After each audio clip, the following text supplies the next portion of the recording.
Hey guys, happy Sunday to everybody. My apologies for not being back on sooner than right now. I've been very busy. Story of my life, apparently. But I wanted to pop on and make this video because I had somebody reach out to me and ask me the title of this video. Why is it so toxic? Why is our community of doll collectors so toxic? It's not the first time someone's asked me. It probably will not be the last. um, there's a lot that is always happening in our doll community. It's ever growing. So the community has gotten bigger and bigger and bigger over the years as it's evolved and grown. And with that comes, wide arrays of personalities.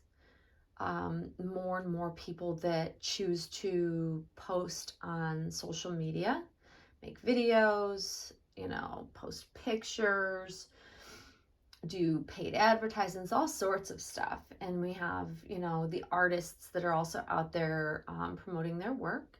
So you have such a wide array of people. And that brings with it personalities and opinions. So I thought, what better way to answer this question with, and share a bit of my experience to why I think it is the way it is. To maybe, I don't know, shed some light on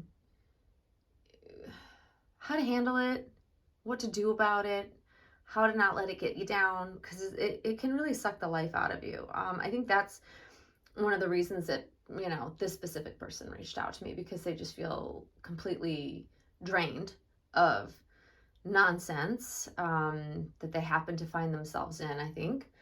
And, I don't generally talk about these sorts of things much anymore because, people get very offended. They take offense. They think they're being targeted. And when I make videos, I'm talking about specific people, when in fact, I'm talking it as a general. This is generally just how I feel about it, generally how I've handled, the experiences I have over the years. And I'm just going to share with you why I think it is so toxic at times. But first, I want to show you Miss Lola, who is this is one of the 3-pack sleepers. So, you know that Monroe is in one of the 3-pack. This is the floral of the 3, which usually I don't love all the floral patterns that Next puts out, but this is one that I happen to love all 3 of the sleeper sets. And so I wanted to see this on her because, surprisingly, even with her, pinkish skin tones, reds look beautiful on her. Like, I'm always blown away at how well she can wear different colors, even though, like I said, Monroe can wear pretty much any color and it seems to suit her. But with Lola being painted so differently and being a reborn, it tends to sometimes be a little harder when they have more red and pink tones, but this just looks so pretty on her. And yes, I know you can't see her face, and that's because this is one of the most favorite positions, curled up on her side. I just love when I peek in here, when I don't have time to actually spend with her or come in here and, fuss around. I can just peek in and she looks like a perfect little newborn curled up on her side sleeping. So, okay, back to why our community is so toxic. So, one of the things that most current collectors don't quite understand, it'll be an old school collector that's been in this hobby for a really long time who will remember the days when our community was tiny. Like, it was just tiny. There were literally just so little of us. Very few, just a handful of really good artists out there that you would want to buy from, because it was such a new thing. Reborning, quote unquote, was new. And it did grow quickly, but not at the pace that it did recently. Like, I want to say in the last 7-8 years, like, this community, I think, just blew up. And I want to thank social media for that, because it's YouTube that helped grow it. the many articles that have been posted about our hobby. And so it brought a lot of light to us collectors, and it brought more collectors who wanted to also start collecting these dolls because it's intriguing. They're beautiful, and anybody that loves babies, which so many of us love babies, really just flocked to this art form. And we're drawn to it. And some of us can't even explain what it is specifically that draws us to certain dolls or things. They just know they love them, and they're drawn to them, and they want them, and they want to buy them and buy more of them. But in the beginning, and yes, I am so old that I've been around from the very early beginnings of this hobby. It was different then. And even though we had, what we would call a social media platform. I say this a lot. I shared Doll Fan Forum with everybody. That really was the go-to for reborn doll collectors to gather. And it was before YouTube was around. It was before Facebook was a thing and had groups and things. It really was that it was specifically Doll Fan Forum was the place to be. There were a couple other forums that people did partake in, but they weren't as popular. So Doll Fan still is out there. I don't go on it. I still have a subscription to it, but I just don't generally go onto it because it's changed and allowed non-members to view things. It got all wonky when they changed it a number of years ago. But when we went to that place, we didn't have the type of relationships that we do now with fellow collectors. Like, you hear of people being besties, close friends, connecting, meeting up, getting to know one another on a much deeper level than just, talking through a forum. People are talking on the phone more now. We didn't back then. We used to post pictures. We used to comment in the threads about people's dolls that they'd post. If artists post their work, we had the for sale forums. And those relationships were kept very surface level. They were not deep. And I have a lot of doll friends that I am still in touch with years and years later, that I could pick up wherever we left off, even though we may not have spoken in a number of years. Because they were the OGs. We were, we knew each other from back then. We may have even met up at doll shows and met in person. But the friendships that were then till now are very different. Everybody, even though we said we had, our doll friends, back then, it was always a casual friendship. We might have known a little bit about someone's personal life, but for the most part, it was just truly a friendship over dolls. It wasn't that deep. If you want to say that it was at an arm's length, would be an accurate, that would be a great description. And therefore, not that there weren't any quarrels, because there were definitely quarrels, differences. If there were scammers and things happening, that's when it got heated. But you didn't see friendship fallouts constantly like you do on social media now. And that, I think, is key. I think that because we meet up, we talk on the phone, we get more deep in our friendships with the people we get to know online. And by doing that, I'm not saying it's a bad thing. I'm just saying that you invest more of yourself in friendships now. I see this time and time again. I will include myself in that because I never had close relationships with my friends in the doll world back then. And I do have a much deeper friendship with most people that I am connected with now. And that's due to you investing yourself more personally. You go, you do more to become true friends with a lot of people that you connect with in the doll hobby now than we did then. And the downfall of that is when you don't see someone in real life and you only know them over the phone, through a video, through pictures, through chats, it's hard to really know that person truly. It's hard to know them for sure.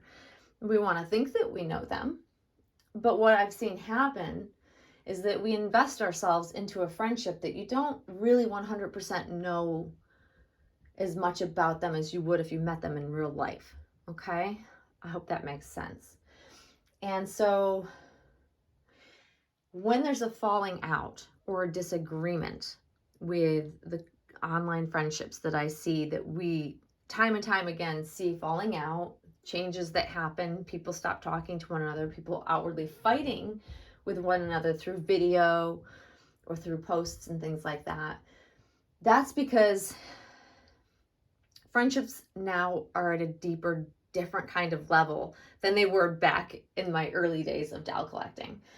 So our feelings get hurt. You know, if you personally invest more of yourself and you really give it your all into a friendship and then something happens, you're hurt by it. And many people lash out more when they're hurt, whether or not, you know, it's an online friendship or not, doesn't matter at that point, because you've invested yourself into that friendship. And I think that's where it starts to feel super toxic. It's when you really start to see people lashing out at one another and they hold grudges.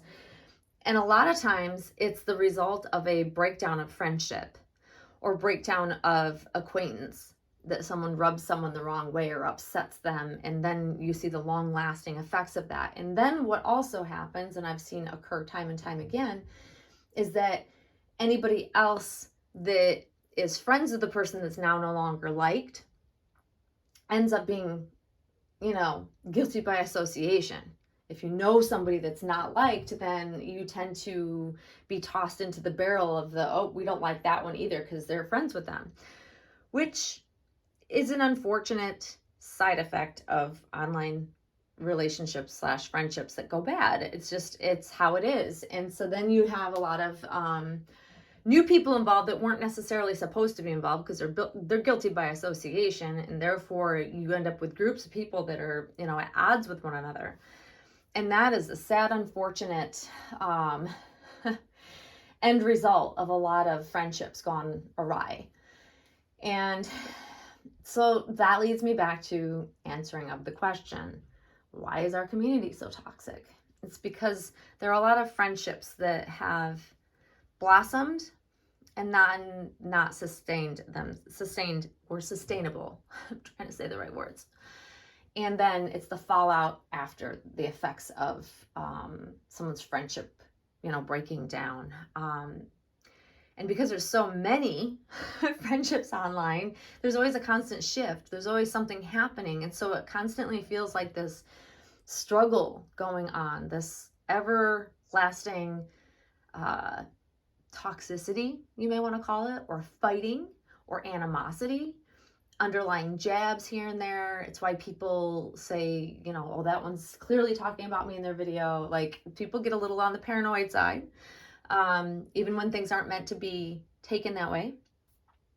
I myself have even fallen to that because, you know, when things happen and then you have a falling out with somebody and they make a video that seems like it touches really something specific that really could be about you, but may not necessarily be you, you choose to think, oh, it must be about me because you had a falling out. And that's unfortunate. And then that builds more animosity over time. It really is, it's a sad situation that does occur, and it builds and makes it feel toxic. And over time, when things go unresolved, because it is online, let's face it, it's an online community of people. You're not forced to have to see them every day, so you don't have to resolve it. So things remain unresolved. Sometimes for years and years and years and years. Sometimes people make up and they become friends again. And anywhere in between could happen. But it's that whole online, not seeing people face to face, that is just, it's so much easier to have a friendship when it doesn't go your way, end a friendship, and then move on and not think about that person from one person's perspective. If you're on the other end of it, it can be very hurtful and hard to get past. But being online allows us to have any variation in between there. Like, it's a wide spectrum of how people handle falling out of friendships or disagreements, you know?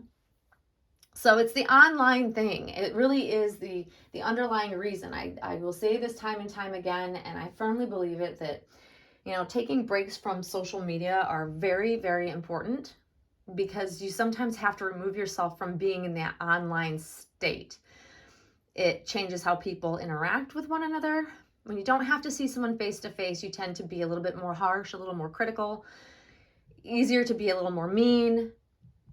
So, you know, I purposely remove myself from social media for stints of time, from here and there. Like, I've done it over the years. I think that it's always important for me to take a break and come back after I've hit the reset, because I even find myself falling into that. I get sucked into the drama. I get sucked into this one having a problem with that one. And ultimately, you know, over the last, I don't know, many months, I have somewhat self-distanced myself from pretty much the whole reborn community, if I want to be totally honest, and I've done that purposely. Yes, it's also due to the fact that I'm super busy with my job. Yes, but that being said, if I wanted to be on social media, I could be, even though I'm busy. I have, you know, it takes, you know, a matter of a half an hour out of my day. I could be, but I choose to keep that distance. I kind of like feeling that I have, you know, the community at an arm's length, if you will, because it's a safer place for me to be, so that I don't get too deep with people, because I have been hurt in the past, and my feelings have been hurt, you know, like truly been hurt by people that I genuinely thought cared about me. And so therefore, I would like to think that I'm being a little bit more cautious, a little bit more wise, to just steer clear and keep an arm's length out of the toxicity of what the reborn community can be at times. And I'm not saying that the community as a whole is toxic, because I don't believe it is. I think the bottom line is that you make your experience, your reborn Tao collecting experience within this hobby, what you want to make it. If you choose to allow yourself to get drawn into the arguments of others, being guilty by association because you know somebody that's arguing with somebody, if you purposely remove yourself from that and you keep it about the dolls, then chances are you're less likely to get sucked into it if you just stay out of it. And that's very hard to do, believe me. I've stepped myself right into it, right into the middle of it, time and time again, not even meaning to at times, and sometimes meaning to. I won't lie. We all get sucked into the drama occasionally, depending on what it is and who's involved. But overall, if you want the experience to be positive, you have to take steps for it to stay positive over time. And that takes work. It's not easy. It's also a matter of, you know, how close do you want to be with your online friends? You know, all of it plays a factor in how the experience will be for you. And I have found that when I keep an arm's length, I tend to be happier. I tend to not get upset about things. Even if someone's saying something about me, I don't care. I truly just don't. I'm purposely out of the loop where I want to be. And when I come on, I'm making videos that make me happy. And when I share pictures, it's because I love the picture I took and I want to share it. I'm not forced to make content. You know, I don't feel obliged or obligated to make content. And when I feel like making it, I do. And I think that makes it a much better experience overall to not be a part of whatever toxicity may be lurking out there, because there's always going to be something. There's always drama around the corner. If you really want to think about it, there's just so many personalities, so many people in this hobby now, that there's just, if you want drama, you can find it. If you want your experience to be filled with just drama after drama, you can find it. If that's what you seek out. I choose not to. I purposely want peace, happy, cute, sharing of things. That's my purpose for being on here. And I know everybody's purpose can be different. But I choose the happy part of it. You know, it is my happy place. I said that Geez, I've been saying that for years now, but it truly is. But it's also because I make it my happy place. There are times, and it's impossible to not have a negative experience, right? I get that. We all have negative experiences from time to time, no matter what our intentions are. Things happen. But overall, I can tell you that in this doll hobby, in the many years, more than 20 years in this doll hobby, it has been a very positive experience for me. Hands down, more positive than negative any day of the week, because I've chosen to make it positive. And if you make the conscious choice to do you, to be a positive, be kind, lead with kindness, try to stay out of fights that don't involve you, you know, maybe don't get so personal with everybody online you meet, you know, be cautious, protect yourself, and just keep, you know, keep things maybe at an arm's length. I'm not saying don't have friends, but apply common sense to it. And, you know, if something doesn't feel right, it's because it's not right. And it's because we truly don't know the people we meet online. Unless you talk to them all the time. Even then, how well do you really know somebody? It's still online. You don't see them face to face. You don't go visit them at their home. So our knowledge about a person is limited when we meet them online. And they are very real relationships, don't get me wrong. But you just have to apply a bit of caution when you meet new people, is all I'm saying. And that then, you know, you're more likely to develop a true friendship with them, you know, and hopefully not fall into the scary toxicity place that a lot of people do fall into in this hobby. So again, the takeaway, if you've stayed with me this long, is that the hobby and the community really truly is what you make of it. And if you set out to make it a positive experience, it for the most part will be. You know, if you approach it that way and you focus on the positive things and you don't get sucked into it, even though drama can be really enticing to, you know, get involved in, it really doesn't ever end well. you know, there's still an icky feeling associated with it, even if you sit back and watch some drama happening. You know, most people can only stand watching so much of it, and they have to move away from it. At least that's my experience, is that I can only take so much drama, and then I have to go back to my normal happy place.